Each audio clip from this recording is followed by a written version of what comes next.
Bismillah ar-Rahman ar-Rahim. Alhamdulillah Rabbil Alameen. As-salatu salam ala Rasulillahi sallallahu alayhi wa sallam. Halim wa salim bikum. Assalamu alaikum rahmatullahi wa barakatuh. Lil ikhwani ikhwati fi deen. Salamu ala mani tabahura lil ikhwana. Ikhwani wa wati fi Afrika, Europa, America, wa kulli makan.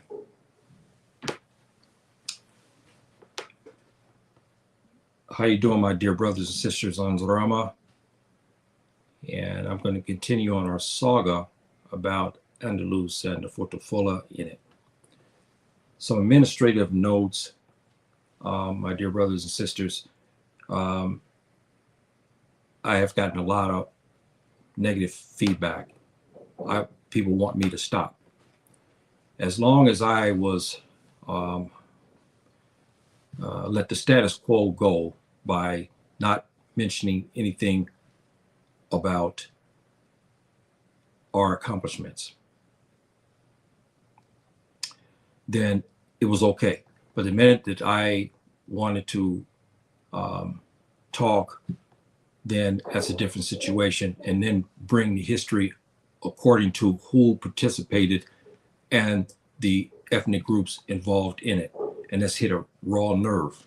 I've had even people who said they're black have basically been very, very upset with me talking about this issue. Let me see who this is. Assalamu alaikum wa rahmatullahi wa barakatuh. Wa alaikum salam wa rahmatullahi wa barakatuh. My dear sister, thank you for showing up. And after talking to a number of people, this history has been whitewashed. We know that, and has been put aside. And we also understand that as long as we Africans don't rock the boat, we're okay. But the minute we begin to promote ourselves, non-Africans say this is Afrocentric history. Others say I'm promoting nationalism. But they didn't say anything about the promotion of the what I could say see if we can find what I'm talking about here.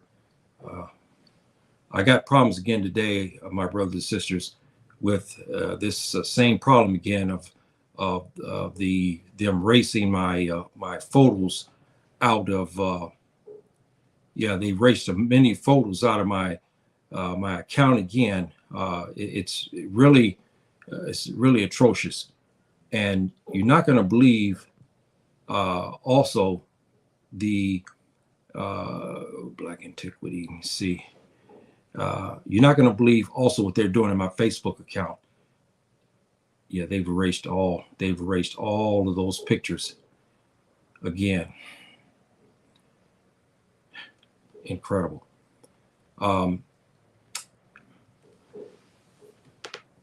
And they're sending pornography now to my Facebook account. And some of it is very, very, very vulgar. And all of this is done to appease me. Today, I had to stop. All day I was being attacked. It's like a 1-2 punch. We know the enemy. They would send somebody to go to YouTube and make a comment. I had one guy tell me that the Moors, again, didn't mean black. When you ask them again, did you watch the tape? They don't give you an answer. They only want to make comments. I had somebody on Facebook to tell me that the Futafula didn't actually dominate and conquer West Africa. All rightful historians know this is the case because they know that all the sultanates for 400 years, the Futafula has been heavy in it, and we've governed some parts of just about all of Africa at one time, all of West Africa at one time.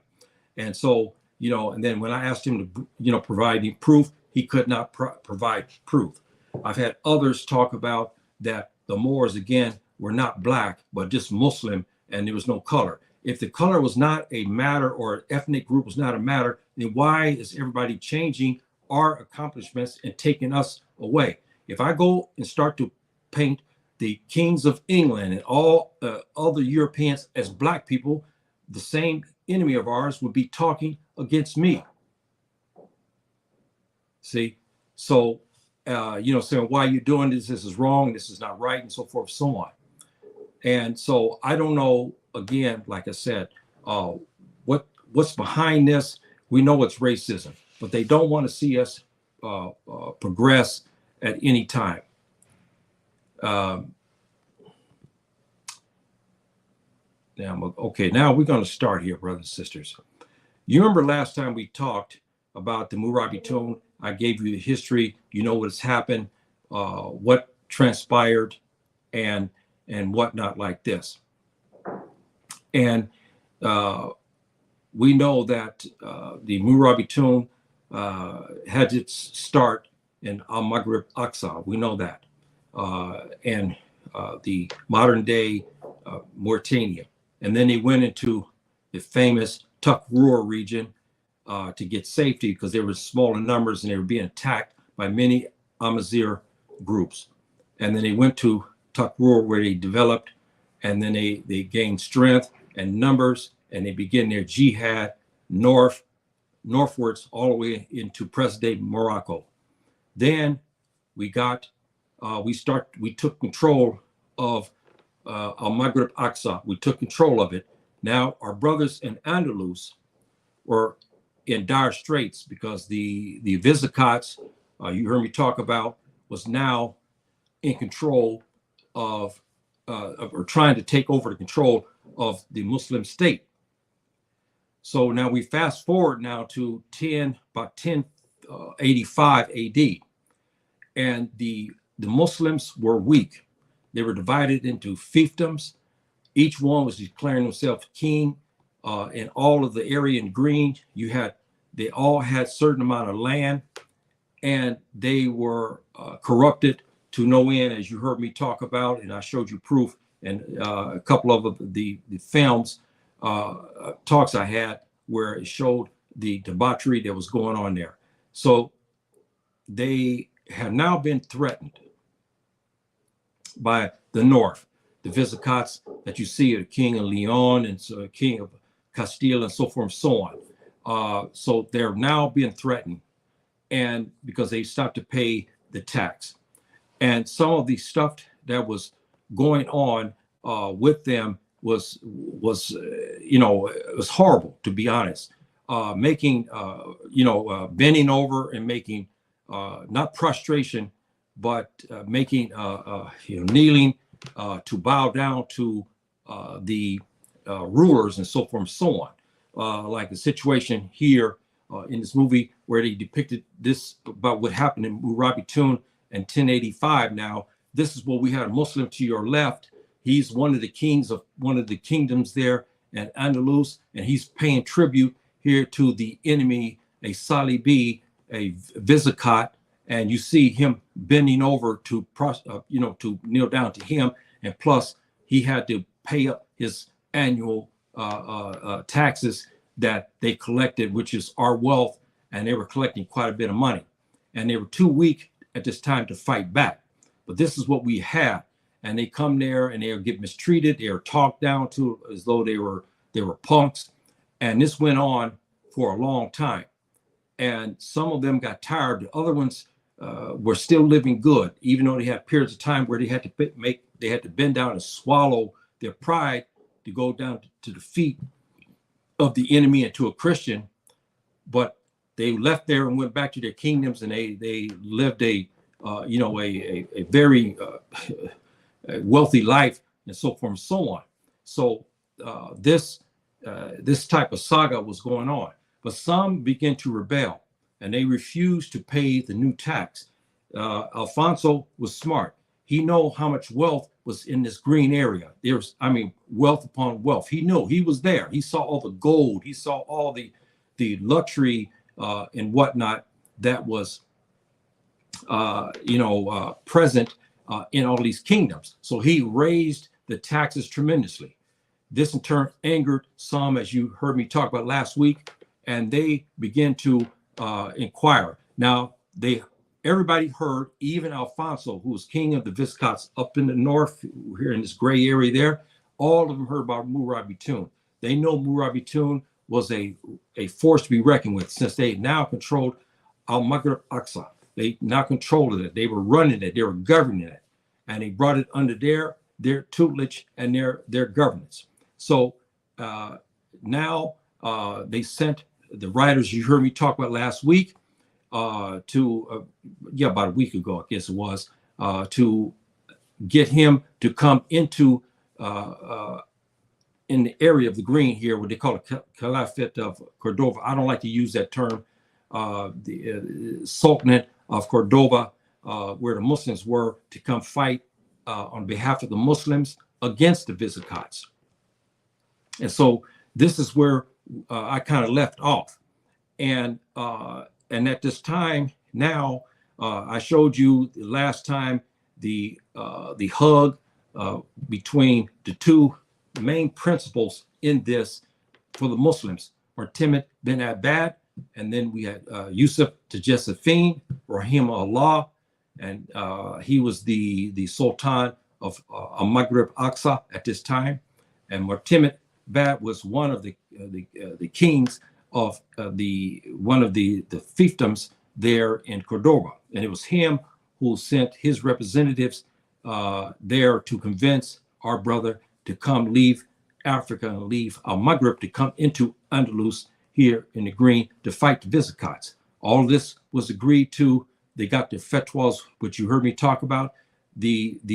Our brothers, the Morabitoon, were staunch, hardened Muslims. They had been fighting for a couple of years now, all the way from Senegal, essentially from Takrur, all the way into Maghrib Aqsa.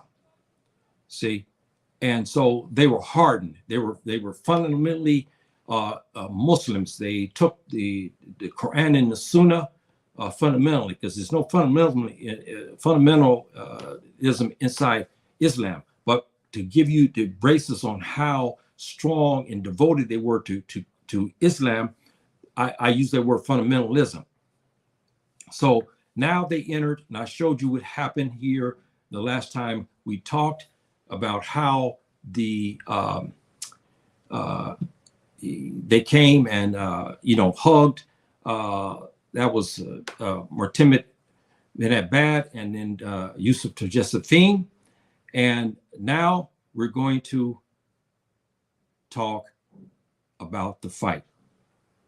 And now we're going to start to have discussions here. Oh, excuse me, not this part. And they brought to, this is where it starts to get interesting. They brought Yusuf and the Morabitoon leadership into the castle of our brother right here in the center. And you got to remember something about this, brothers. I'm going to cover this in another time in another segment, not on this one, but about what happened. We've had contention between the Amazigh Fulani and the Afro-Arabs. Now, remember what you saw my program here the other day. I showed you many of the Afro-Arabs were black too. You couldn't tell the difference between who was actually Arab and who was actually Amazigh, because both looked the same.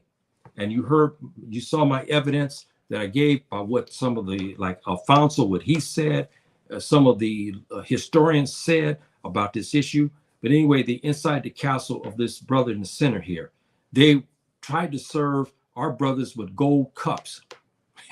And being fundamentalists, they said no, they will not drink out of that, because they know that this is extravagance that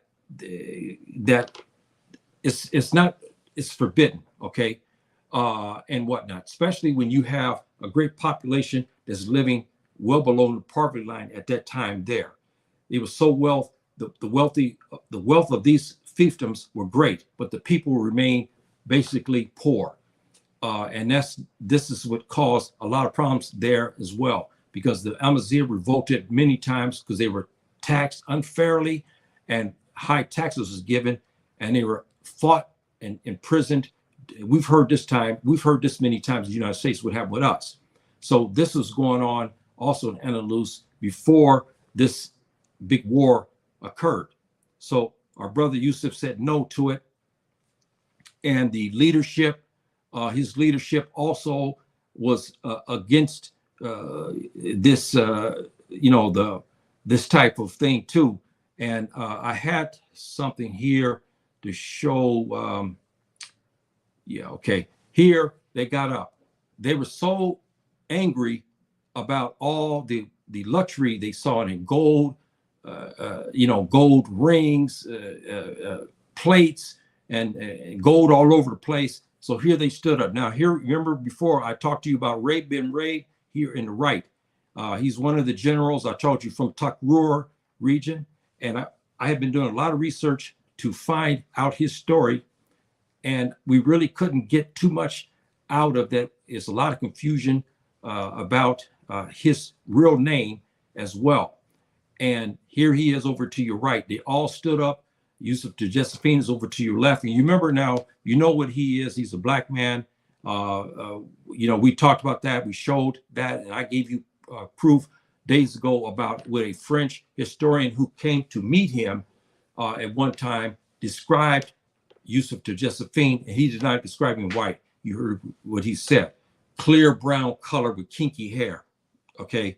That's not a Tubab. We know that.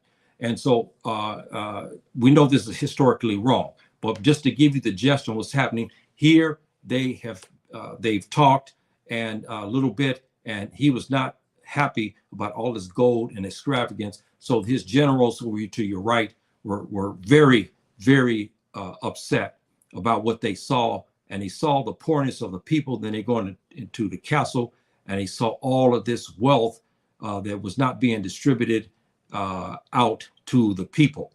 And so this had to upset, Mortimer bin Abad, and also the other king of of Cordoba at the time. And so this was not, they looked at that as an insult, but in some ways too, they understood what was happening, but they couldn't say anything because they needed his help. They had to have his help. And so this is again something that is okay, brothers and sisters, I got to get back out of this because there.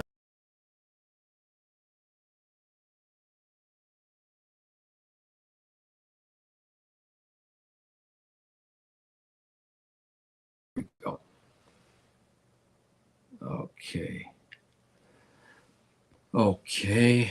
Now, so now we are in the time Alfonso is ready to take it to the Muslims.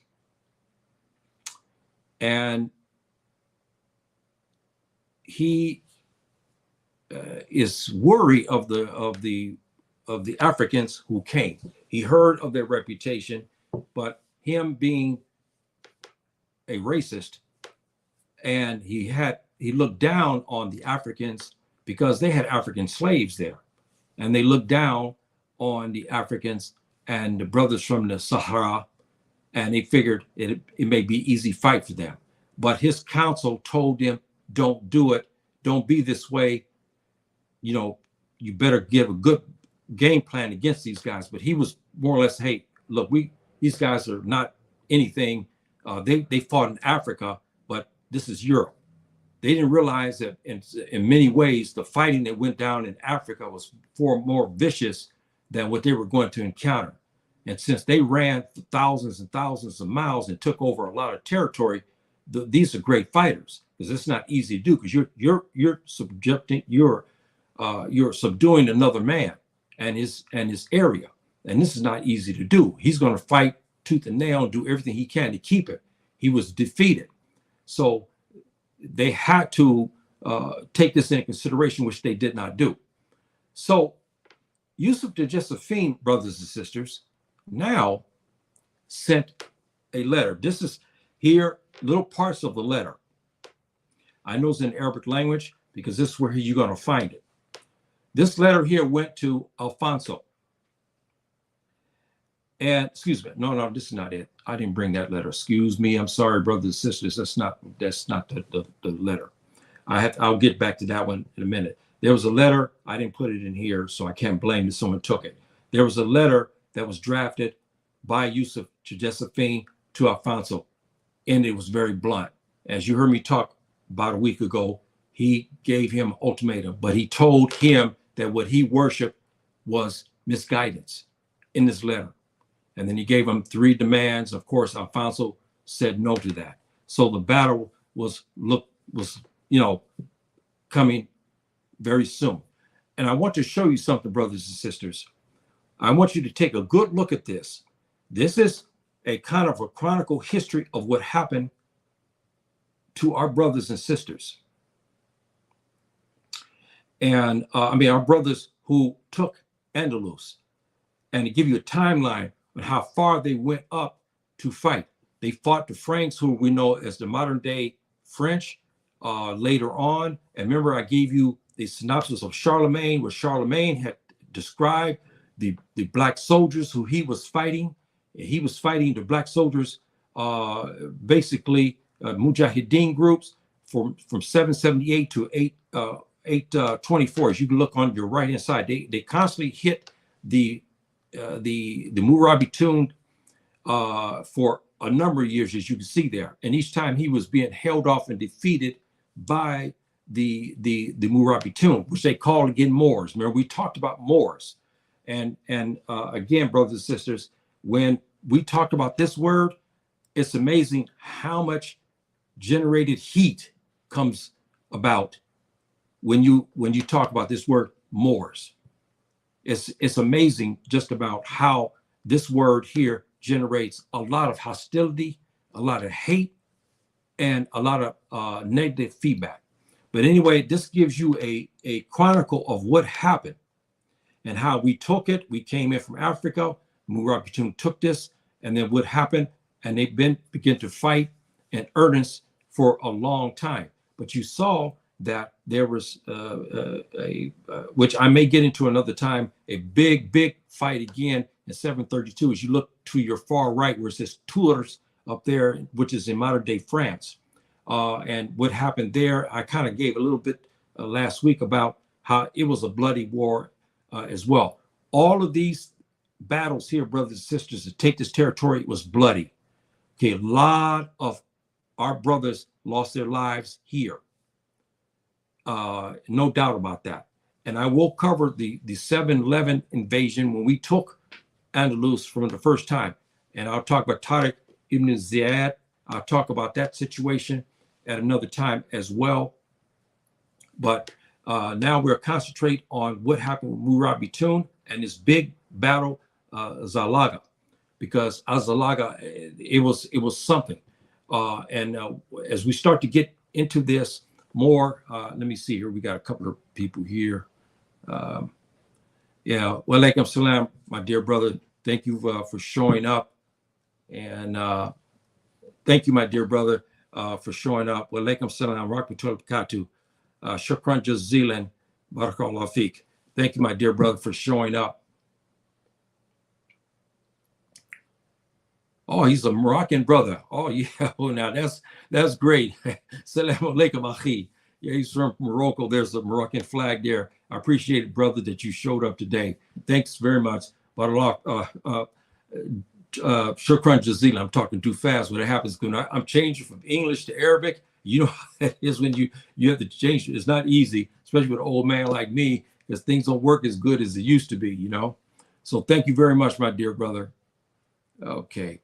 Now, he sent the letter, and now the battle is going to come in hand.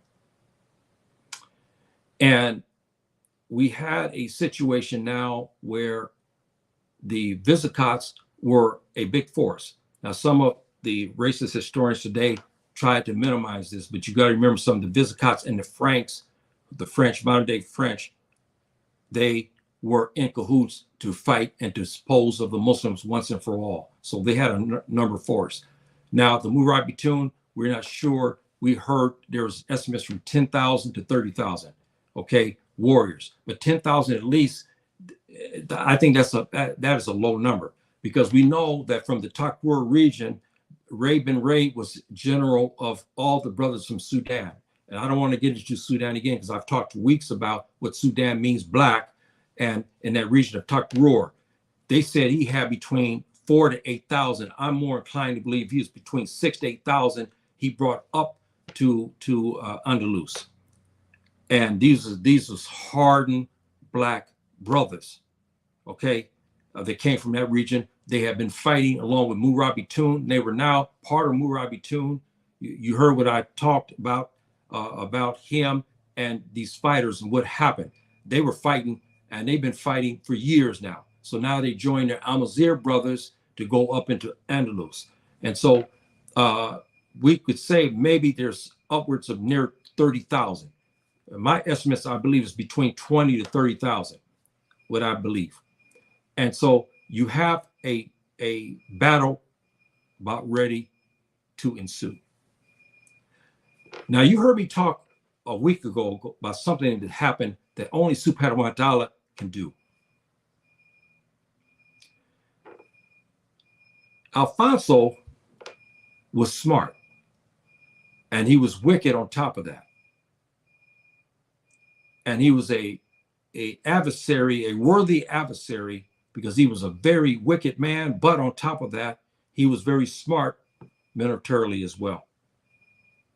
But he made a mistake when he underestimated the black Africans who came from Maghrib, Morabitoon. He underestimated them, which was a fatal mistake for a general to make. And his game plan did not fall out, and we'll get into that. So he sent a letter to Yusuf to Josephine and into Mortimer bin Abbad, giving them a diatribe about he don't want to fight on a Friday. And now they negotiate when they're going to fight at Zallaqa. So he sends a letter, and he says, I can't fight. This is clever of him, very, very clever. He said, we can't fight on Friday because we know this is the Friday is for Muslims is their holiday. Saturday, we know we can't fight because this is the day of the Yahud, the Jews. And Sunday, we cannot fight because this is the day of the Christians. So we'll fight on a Monday. So he's tried to confuse them or try to trick them into believing that he was going to honor these days. And Yusuf to Josephine didn't trust this man, or Timid bin Abbad as well, but they didn't have any other proof yet that perhaps he might be telling the truth, but they didn't trust him. But something happened, brothers and sisters. Thursday night, Friday morning, one of our esteemed brothers, you don't know much about a faqih,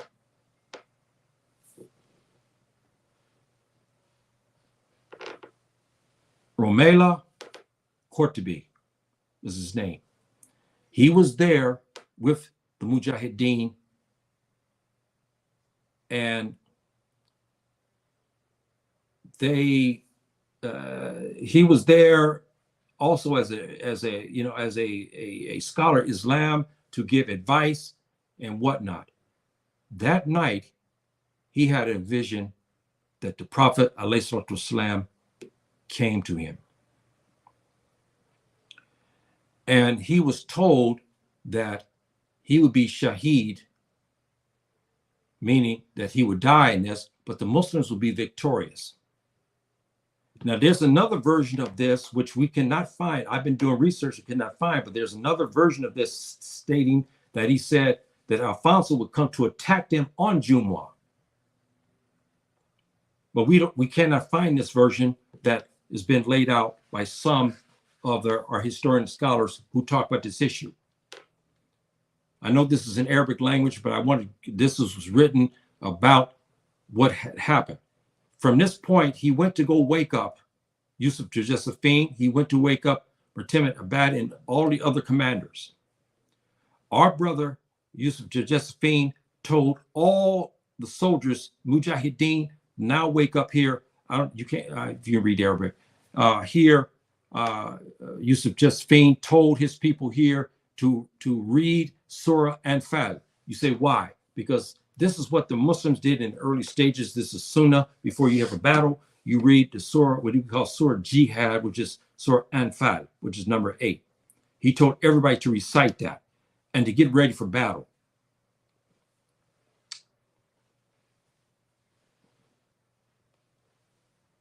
Alfonso was in the attack mode. He thought he would be able to surprise the Muslims and take them out at an early stage when they're sleeping or making prayer or something to this nature. He could go to take them out because they're going to be waiting for Monday to come. But Alfonso was going to take care of this by going after their brothers and try to sneak attack them and whatnot. So here they're coming right after Fajr. Here's the Christians here. This is the Visigoths.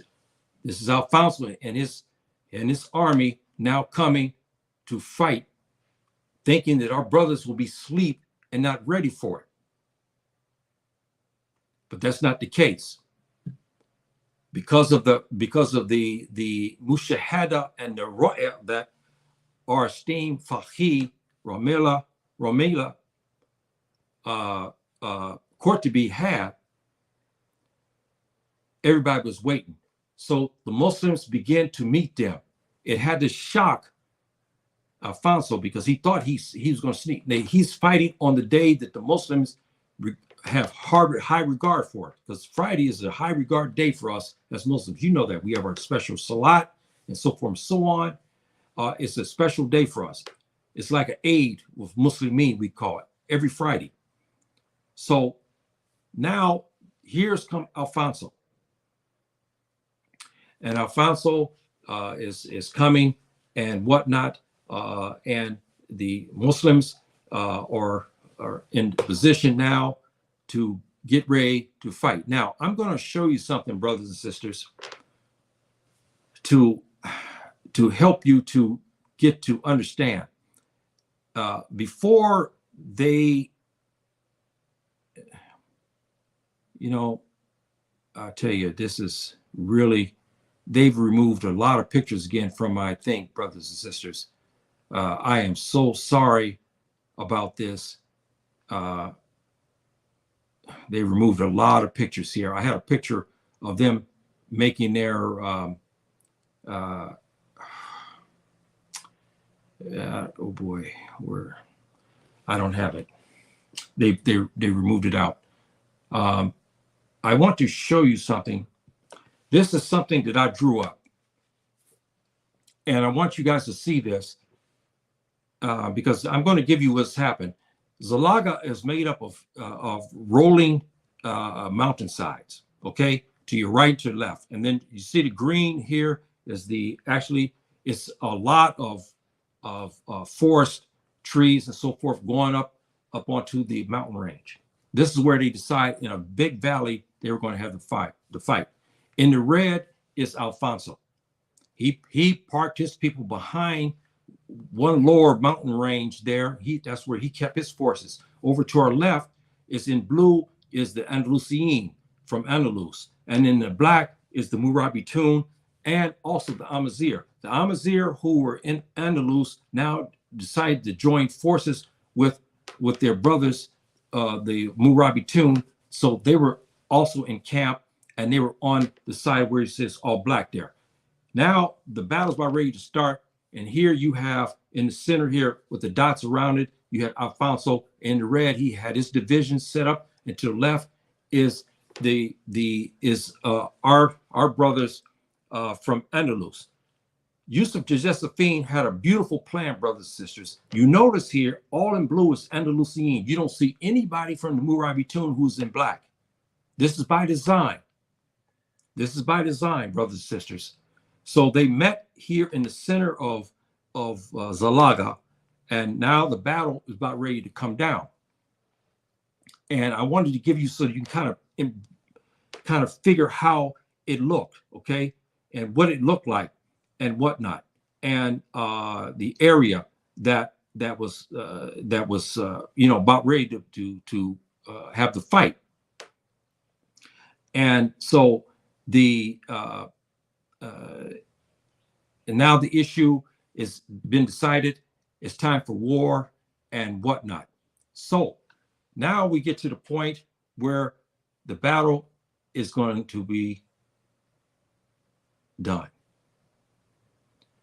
And our brothers here begin to attack. They initiate the attack upon the Alfonso group in the right. So the attack was starting, and now they fighting. Now what happened here, brothers and sisters, if you look at your lower part here in the forest, down to the bottom, see the green, the forest. Here you see again blue and black and red. Here's the fighting. Here is Aisha, Ibn Aisha, one of our heroes from Morabitoon, and his Mujahideen group, his division, now are fighting.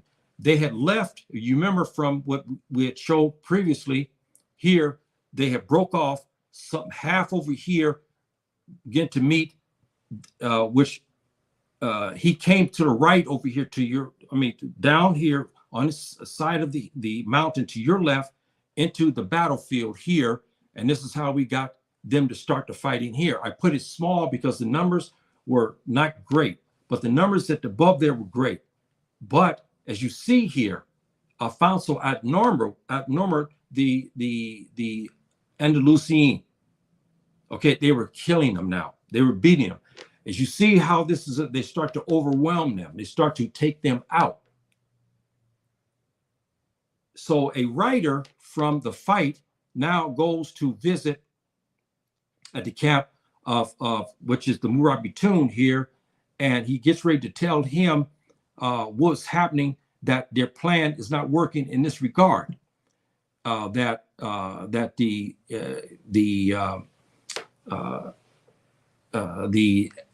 Visigoths are winning, and they're starting to really take it to them and whatnot. And here's the rider. He's coming now, and Yusuf Josephine and Ben Ray is on the side over here to your right.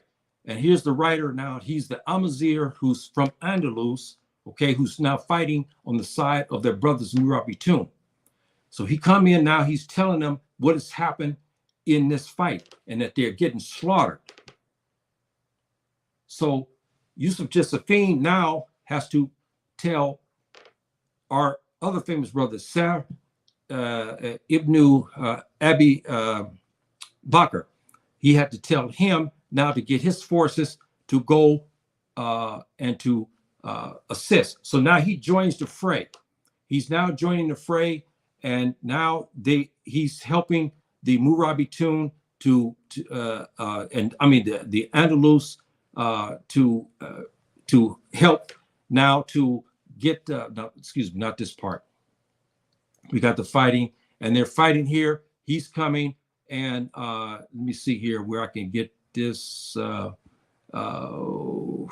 Boy, they took out, they overwhelmed. Boy, they really took out a lot of. Okay, they took out a lot, but our brother came and he assisted up at the top here, and that helped the Andalusians to kind of send the battle to even it out. Now, over to your right, pay close attention to this. Alfonso was worried. He felt that perhaps they may attack his camp. And this was the case. Yusuf Josephine sent the Andalusian to the camp over to the red behind the tree lines, and he circled around here to attack them. Alfonso now was in a dilemma. If he stays there, he may not be able to support his troops there in this fighting here. Okay.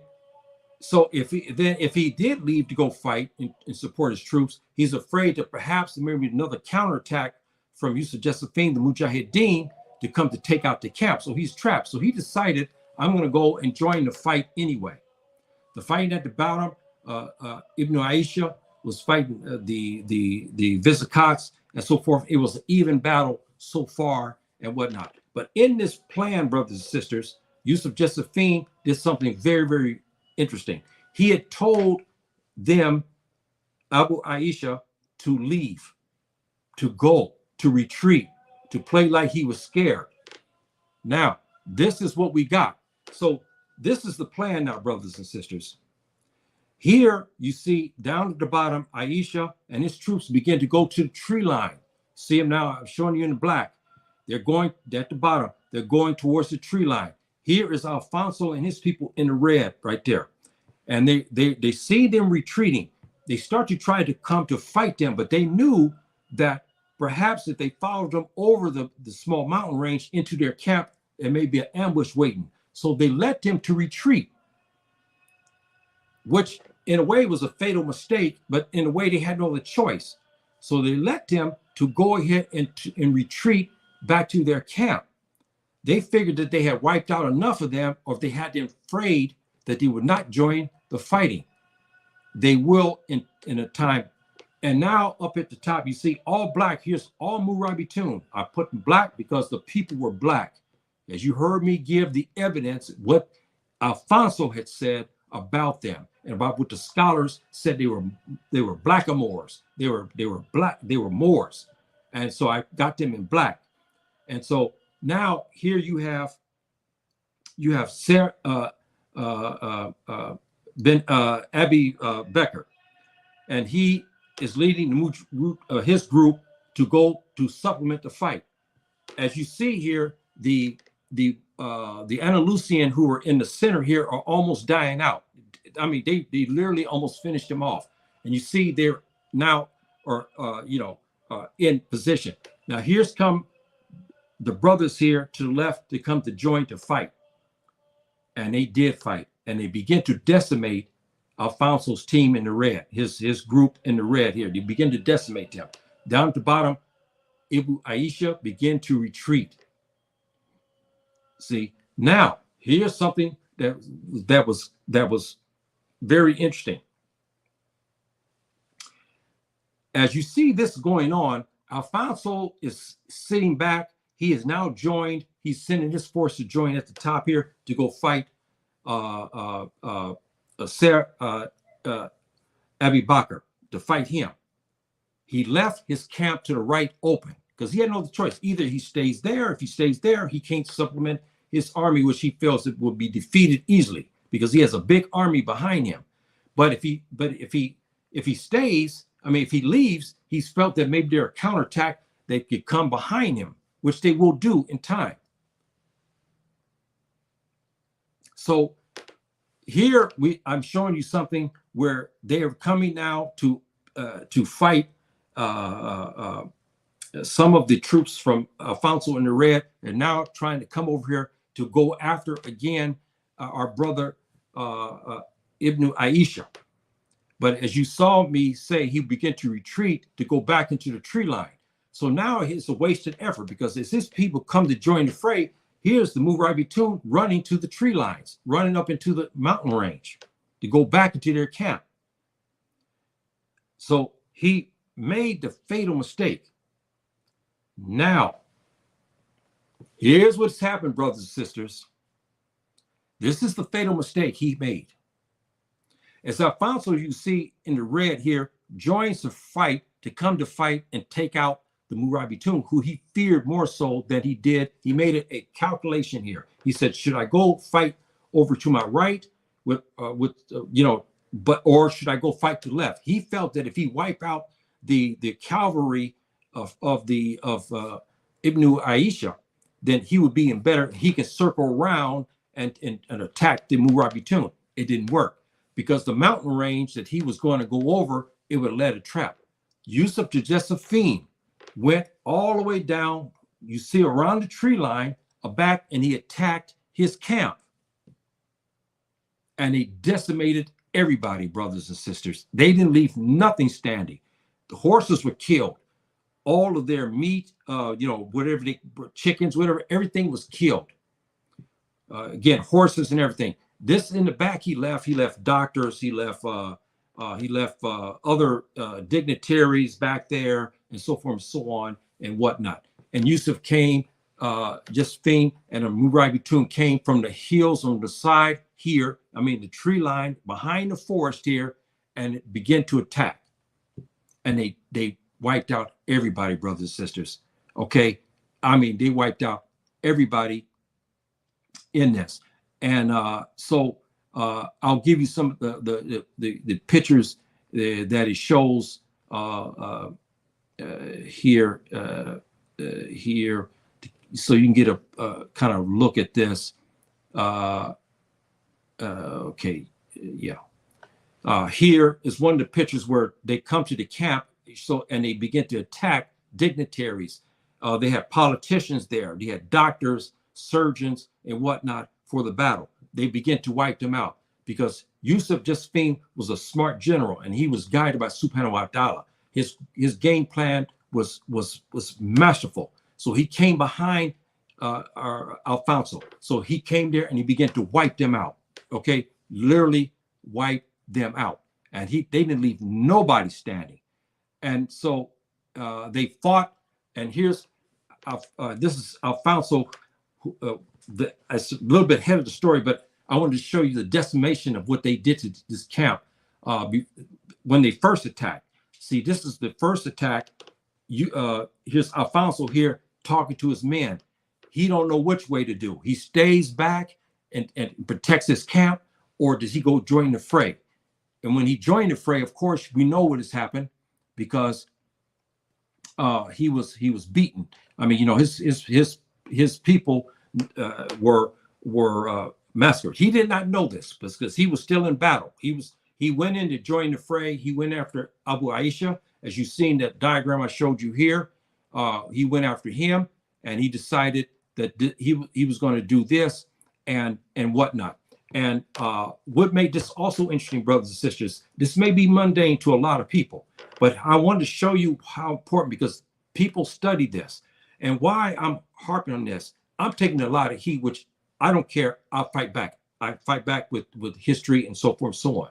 They don't want us to discuss this because of the evidence that I gave. A lot of people are very upset because they want me to keep the things the status quo, that we came to Andalusia, yes, only to clean toilets, to clean the castle, and to be this will be street slaves and punks, and so we can be mistreated. That's how they want us portrayed in this.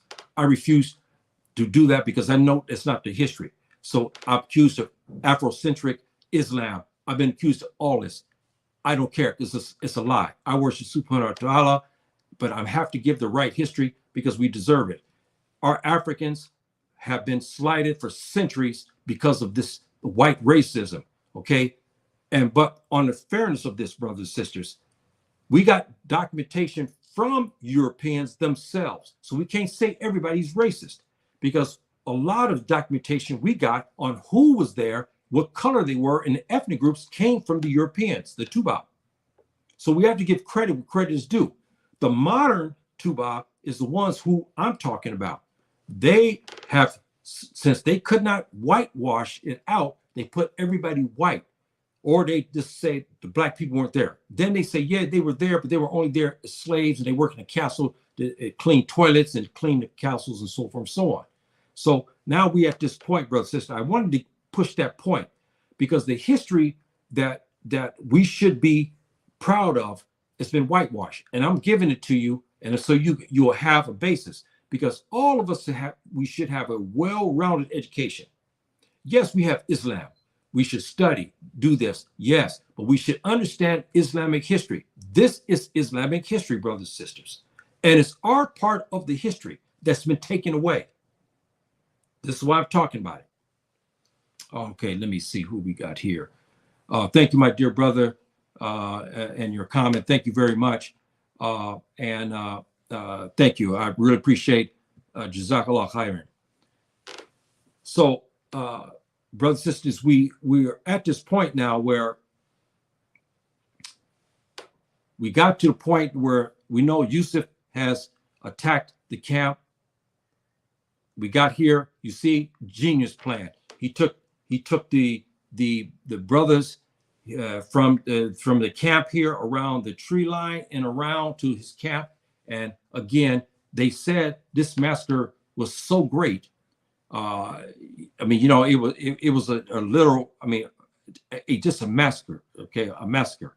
And I have to show you another picture here. I don't know if they took it. I think they took it out. I see I got the camp here, but I wanted to show you something at the end of this fight. Fonso's camp. Yeah, they removed it. Oh man, I mean, incredible. Incredible. Okay, I got the part here where I showed you where they attacked the camp, but there's another part that I had here that shows after they had decimated this camp. But I'll go back up to the diagram now. Now, you see to the right, there was the camp. They burned down just about literally the camp. Everything was set to fire. Every living thing was put to the sword, and it was it. Now, here's come the trap, brothers and sisters. Alfonso was caught in the center because he chased, you know, Abu Aisha, but he stopped. So now they regrouped again, the Morabitoon and the Andalusian. It started to come down now here because the fighting was so vicious. In between the bloody fighting that was going on was they talk about it. That's why they call it Zallaqa, because they say there was so much blood on the ground that people were slipping and falling during the fighting. And this is what is, you know, was happening. So you can imagine how much dying was going on. And so one of the, here, the fighting, you got, I mean, it was this vicious, okay? Vicious. Muslims versus Christian. You had, again, you had the Morabitoon, which came from Africa. You know who they are, as you heard me talk about, Amazigh and the Futafula, and it came from where Takrur region. They went up to Maghrib, Aqsa, and now they're in Andalusia. They were there. The Amazigh brothers were there. We also were told we had white converts also involved in this. Again, brothers and sisters, we have to say, you heard me talk about weeks, there was no white fighters. Yes, they did not come from Africa. They did not, that's a lie. They never came from Mauritania or Senegal. You heard me talk about that for weeks now. But they did, some came to aid the Muslims in their fight against the Viscount, because they're Muslims, okay? So, but the Amazigh of Andalus was there, and they began to fight, and it was vicious fighting, brothers and sisters, vicious fighting that you saw in the diagram in the center. They are now in a situation where the fighting was vicious, and so now here they're in the center here now. Here's right here to the top of your screen right here. This is Alfonso and his people. He is now looking. He's joined the fray. He's now surrounded. You see the expression of his people there. They're surrounded. Looking in front is he's found Yusuf Josephine is now have him surrounded. And so now he's looking and he's trying to figure out what should I do? So he looks over and he finds again another part where he looks to his left, he looks to his right, he's being surrounded. And now, brothers and sisters, the massacre that I talked about for weeks is about ready to happen.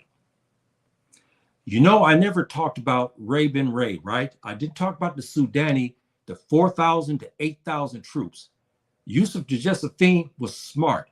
He kept them in the background, because if you saw the pictures I gave last week, the description that I gave of the warriors, if I can see if I can find them, if I can find them from last week. I don't see them here. I don't see them. Yeah, here we go. You remember these guys here? This is who were waiting in the wings, brothers and sisters. Here's these brothers. These are special brothers. I was told many of them were from the Wolof. They were big, jet black, and muscular, and they were masters of with the long spears and with the bow and arrow. See? And so now these brothers will enter the fray. And let's see, we get this back here. They will now get ready to enter the fray in a minute. Okay, I'm going to put this out, and I got to go back out again.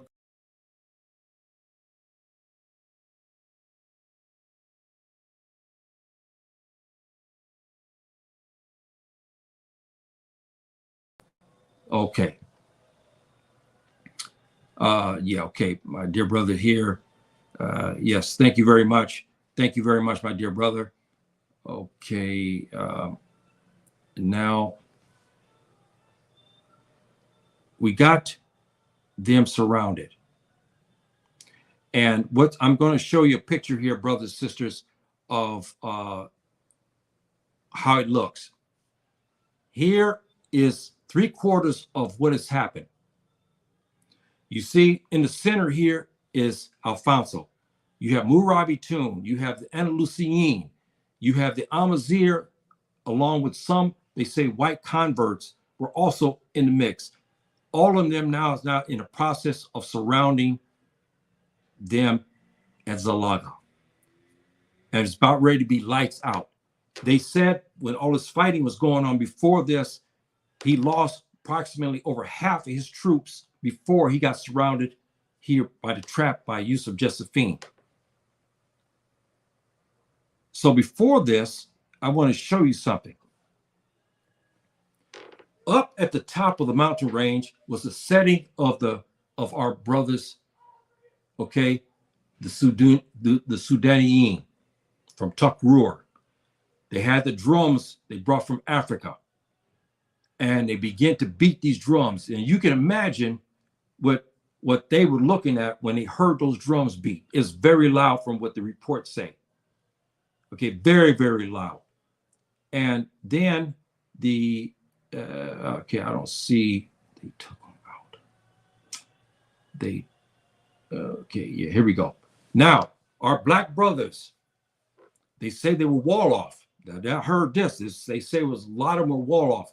Some were Hapapular, but some of the biggest, strongest warriors they had were now sitting back. They were fresh. They didn't enter the fray. Yusuf Josephine deliberately kept them.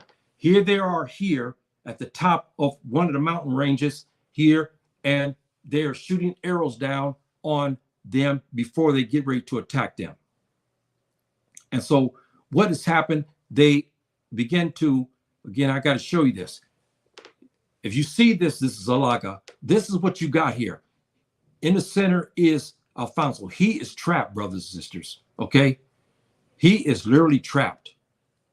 And he can't go anywhere. He can't go right, left. He can't go retreat. Because if he tried to go back to his camp was destroyed. Now, he know that because a rider came to tell him that his camp was destroyed. So now the drum beats and the arrows come down, and boy, it became nasty.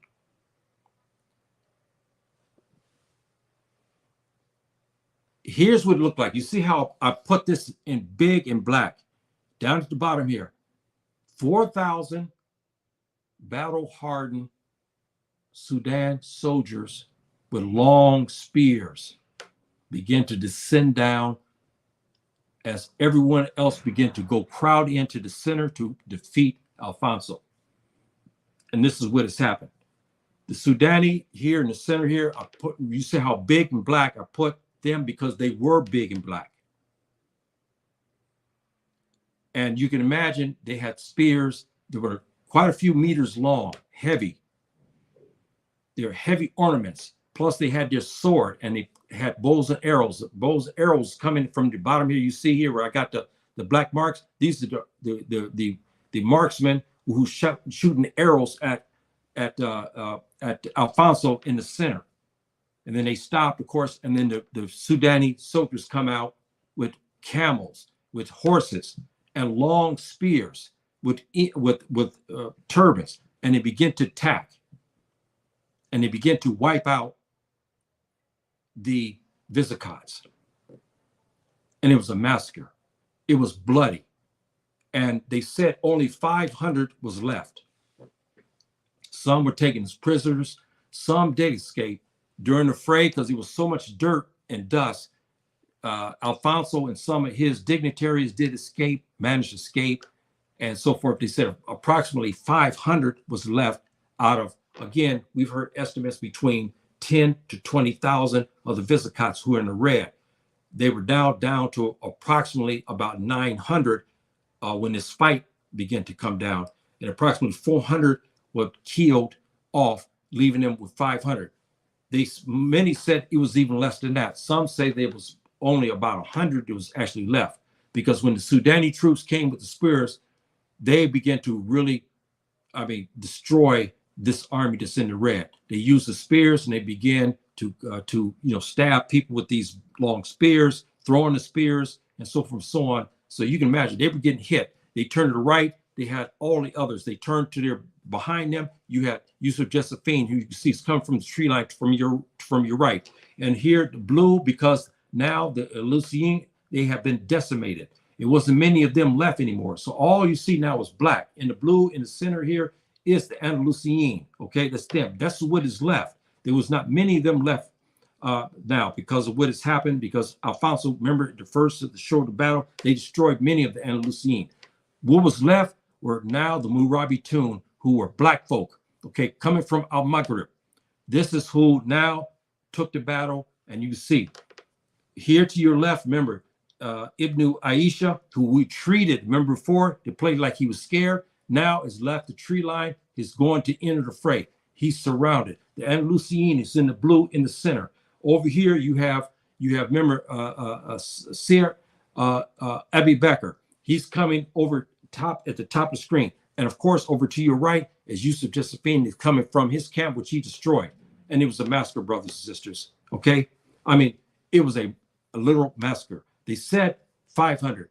I contend, and some other scholars contend, there was maybe between 200, 100. I even feel some ways or another only 50, because they said that Alfonso escaped with some of his dignitaries. He didn't have 500 dignitaries. He only had a few.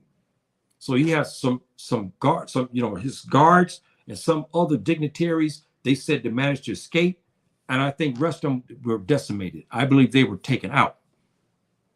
And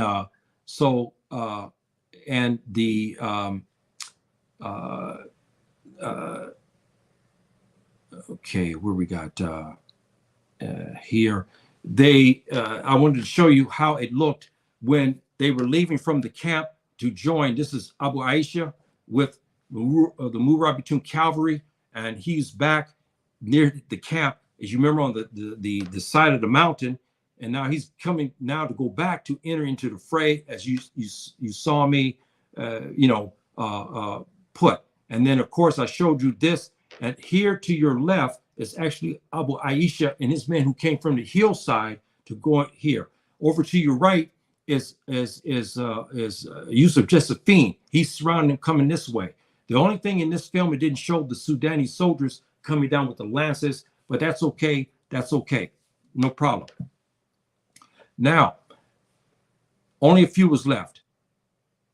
So here is Raid bin Raid. He's talking now after the battle is concluded. He's talking about what has happened. He's given his report about how many Sudani soldiers were being killed. But this is him here, and we can never get his right name. We've been trying to research this for a long time to find out, because we got different reports about his real name and whatnot. We have some modern scholars don't even want to admit that he was there or anybody black was there. Only, white soldiers were there, and that's it. And Amazigh, they will admit to, because they had no other choice. But he was giving this report now to Yusuf Josephine about what has happened. And so you got a good look at him and the actor who played him.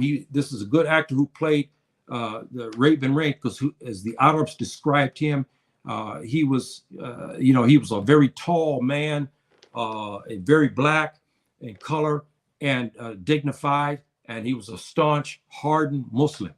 That's what the Arabs basically had him down. They said his father was he had a couple of wives, and he was the son of one of his other wives. This is one thing that's reported, what I read, but I could not verify all this information.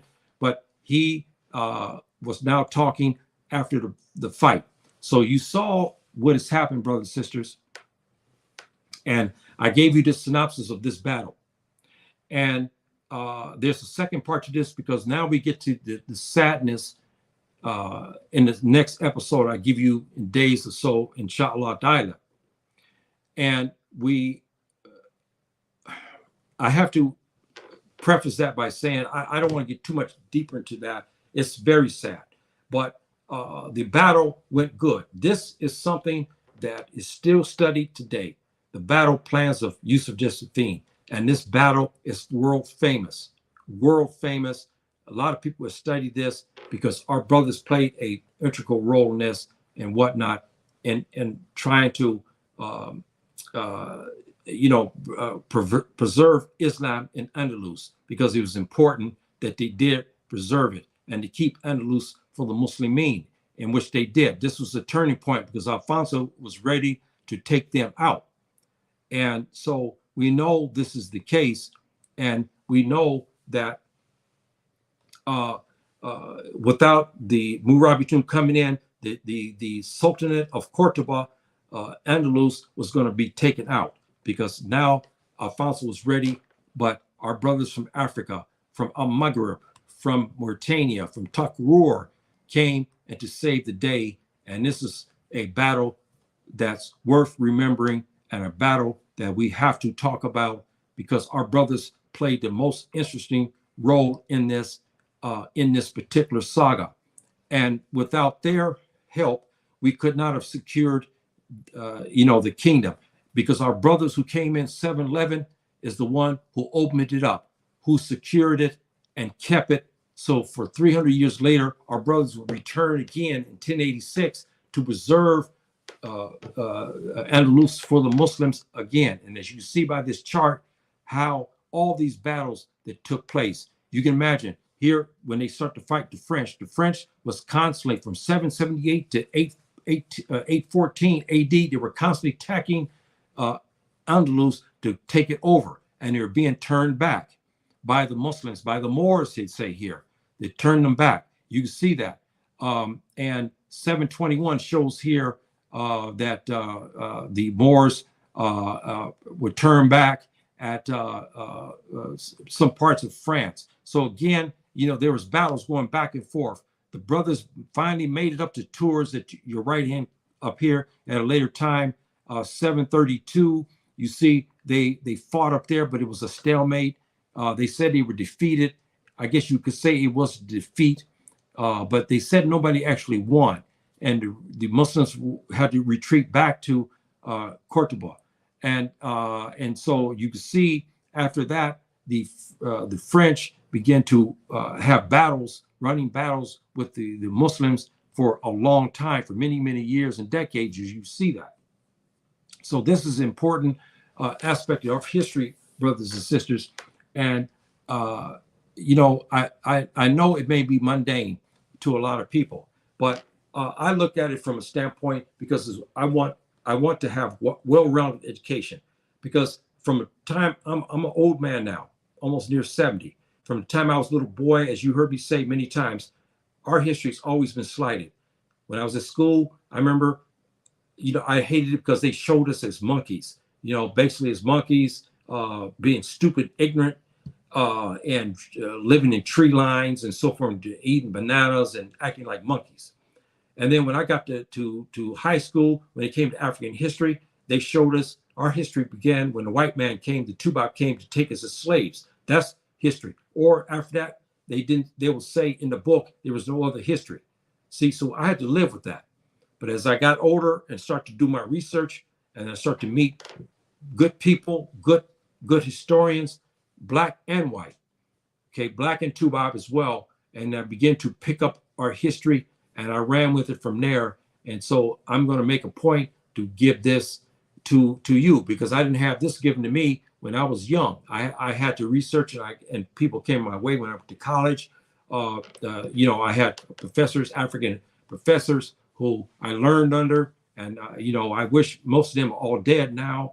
I wish I could see them again, so they can see their student now teaching, because I had when I got to meet with them, it was a part of my college career that was beautiful. I loved it because I was being taught by blacks. Okay. And it's important because I went through racism. It was not easy. I don't want to give you history about what happened in college. I faced a lot of racism, but then I switched into African history, and that was my love. And then from there, I was being taught by Africans and African Americans. And so it made my college career more of a highlight than if I stayed under, I had another field of endeavor, and I was going through some serious racism, brothers and sisters, because that was the 70s and so forth, right? And so it was some serious racism that I was going through at that time. But I survived it and whatnot. So I'm hoping, brothers and sisters, that you got something out of this today. If you subscribe, I greatly appreciate this. Have your brothers and sisters subscribe to this, and I'll get a lot of history and African history and Fulani history in particular, because this here was a valuable fight, brothers and sisters, a valuable fight. And your age, my brothers, you still look strong.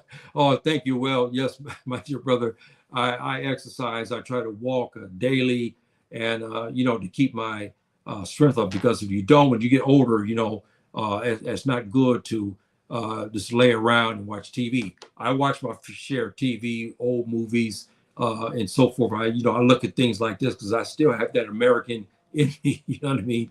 And so I still like to look at some American movies and whatnot like that. But I study a lot, as you could probably tell, and whatnot. And I'm living a pretty good life. But of course, I had to really earn that. And becoming Muslim is work. You just can't just say, because he's going to test you, and you have to work at it and to keep your faith, because we all have faith that goes up and down. So yeah, I keep myself in good shape, exercise quite often, and especially walking at this age now where I'm at. Walking is a great benefit than running. I run a little bit here and there, I run a little bit in sprints and so forth, so on, but I do a lot of walking, which is benefit. And then plus go to the masjid, which is about a kilometer, a little bit more than a kilometer from my house. So I have to really walk at a fast pace, or run some to get over there at time of the salat. So yeah, thank you, my dear brother, for that those kind of words and whatnot and everything. And I'm hoping, brothers and sisters, today I didn't bore you, and that you got something out of this Zallaqa. You should read upon it. It's a very, very fascinating fight. There's a lot of scholarship on it. A lot of it is vague because they'll just tell you people fought. But I gave you the ethnic groups. I gave you, we were involved in it and what happened and whatnot. And I'll conclude this thing about this period of time with the Morabitoon in the last episode, because what happened following this war, brothers and sisters, was tragic. And when you look at some of the films that talks about this, it almost brings you to tears because it is so tragic. And I'll cover that, inshallah ta'ala, in a couple of days or so. I'll get back to that. And I will talk in earnest about what happened after the battle. Our brother, Ray Ben Ray, played a big role in this, with the Sudanese soldiers coming from the mountain range with the long spears, as you heard me talk about before, that Ray Ben Ray, okay, here, the soldiers that they had, he played a big role in that. I don't see it here. I had it earlier, didn't I? Yeah, but where did I put it? Where did I put it? Okay, yeah. And he was instrumental in being the general of our ancestral brothers. Many contend that those who came from the mountain range, who came at the last, who were ordered to come down and who finished off the Visigoths in a great slaughter, were these brothers here. Some say they were Wolof because they said they were of a giant-sized black people, very black.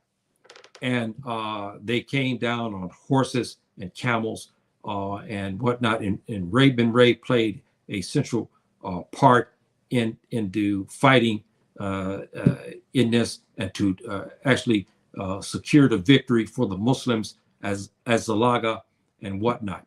And I also wanted to show you something, brothers and sisters, because I didn't get a chance to talk to you. This is the clothing that was worn in those days of Morabitoon and whatnot. You see, they got the man depicted as a black man because at least they got to this museum here. You can see, you can tell by you see the walls how this is Moroccan design here in people's houses, especially in the older houses. But you see here the clothing that was worn by the Moroccans, you know, for you know what, 10 over 1,000, about you know, almost 1,200 years.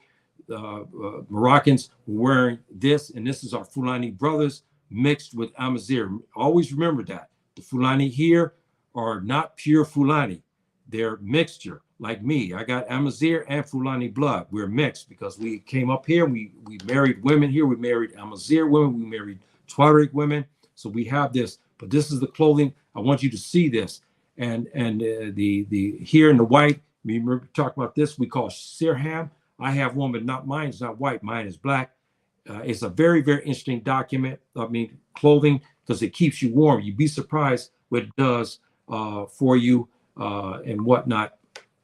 And the turban, all of this is standard wear for the Moroccan persons and whatnot. And you see here, he's depicted as a black man because in the early part of Morocco, as I told you before, we were black. And a lot of people admit that, but we have others who do not want to admit that. But that's okay. That's, you know, the way it is and whatnot. You know, that's something that, you know, we talked about that many times. And so this is, again, brothers and sisters, another period of our history that now you have. You disagree, you don't disagree, or you happy for it, this is, I'm going to give it to you. And we should be made educated on this history. This is not nationalism. This is not black racism against others. It is not that. Okay, this here, we're promoting our history, and we are talking about things that were taken from us. And yeah. Oh yes. Okay. Yes. Thank you for that information, brothers. My brother. That's pretty interesting. So that goes to show you that again, it went further south. I just remembered that from the Morocco Aqsa region, we were wearing this type of clothing like that. But I know that of course, in Sudan region, you know, West Africa, Savannah region, we know it today. I know that the turban was worn because we know that because in the 7th century, we have reports of black men wearing these turbans. And you heard my reports talking about that. But thanks for that information and so forth. That's very interesting.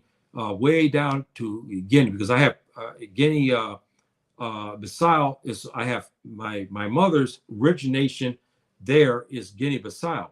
And then of course we had an ancestor that came up, and he must have fought because I have relatives who are from Andalusia as well. That's right, brothers and sisters. I have relatives there, and they came into the New World to the Americas and Mexico. So I have relatives I found in DNA that came from this region. So that means we had my ancestors on my mom's side left Guinea Bissau, going up to the north, right into the Takrur region, and then into the Mauritania region we know today, and then into Maghrib, because I have all kind of relatives here. I know that on my mom's side. And of course, they must have went into Andalus, my ancestors, because I have Andalusians who are related to me as well. See, and who went, their ancestors also went into the New World, to Americas, and most of them are in California today. I got Mexican, okay, relatives. I even have one that has the last name of Marroquin. Remember that word? It means Morocco. That's what the Portuguese call, the Spanish calls Morocco. They call it Marroquin. I have a relative with the last name. So it's a very, very interesting, history. Yeah. Are the Afro-Arabs our brothers too? Yes. The Arab is a black man, even though he may be lighter skinned in color because of the mixing, but he is black. One of the details you can always tell about somebody's black history is when a black man marries one of their women. Look at their children. You look at a black man and a Filipino. You see them from Asia. You see them. You see the children, what they look like. The brothers married to girls from India. I just saw something on YouTube talking about an issue like this. Brother married a girl from Sri Lanka. Look at his children. Look at the brothers married to Pakistani. Look at the children. The brothers married to Indians. Look at the children. But when he marries a white woman from Western Europe, who's white, literally white, two-bob woman, England, Irish, Welsh, a French woman, look at the children. They have a different appearance. You see the African ancestry in them, but not much. But when he's married to an Arab, the African heritage is pronounced. There's no doubt the African heritage is there. He's married to Pakistani. He's married to Indian. He's married to a Southeast Asian. The black heritage, but they may have the eyes that give the indication of the Asian, but you look at the complexion. And then you see the bodybuilding and so forth and so on, is, and whatnot. So that gives you something about their African heritage and stuff like that. See? So yes, they are our brothers. And remember something, brothers and sisters, about this. The black people, okay, we're more universal than anybody else. Muslims, the Muslim Brotherhood takes precedence over all others. We understand that. But others are our brothers in humanity. All, even our enemy as humanity. But our enemy, we have a special regard for them. We call them Harbi and so forth and so on. I had a class about that. But we all have this humanity because we're all human beings. So we have the Islamic Brotherhood, right? But then we have the Brotherhood and humanity and so forth and so on. The Afro-Arabs are in our family tree. And I gave a class about this to show you the history about them and their great grandpappies were. They were black people who were in Saudi Arabia. You understand today they were originally black. When the lighter skinned people start to come down from the north, they came to Saudi Arabia. They began to mix with the black people already there. That's when the Arab became what we understand as Arab. See, so yes, they are our brothers. And again, you can always tell something about their African heritage. Look at the brother. He's a Nigerian. He's married to a girl from Saudi Arabia. Look at their children. Or he married a girl from Yemen. They're Arabs. Look at his children. You tell me, the children look black, right? You don't see them. You say, start looking at them, wondering. Like when you see a black man married to an English woman, look at the children. You can tell clearly they're black and white. But when they marry a Saudi woman, no. You marry somebody from the Philippines, especially from the South, where their skin is, some of them are darker than we are. You marry the women there, what happens? You can see clear African heritage in that child. You look at the brothers married to the Indian and Pakistani, the same thing. Sri Lanka, I saw some brothers, a Nigerian brother marry this sister down in Sri Lanka. Okay, look at her children. Look at their children. They're black. There's no doubt about that. Okay, the African heritage is clear. You look at the children. The hair is not as kinky and all that, but they're black. See, they look like African Americans because African Americans are ranged in many different colors. So I wanted to put that out and whatnot.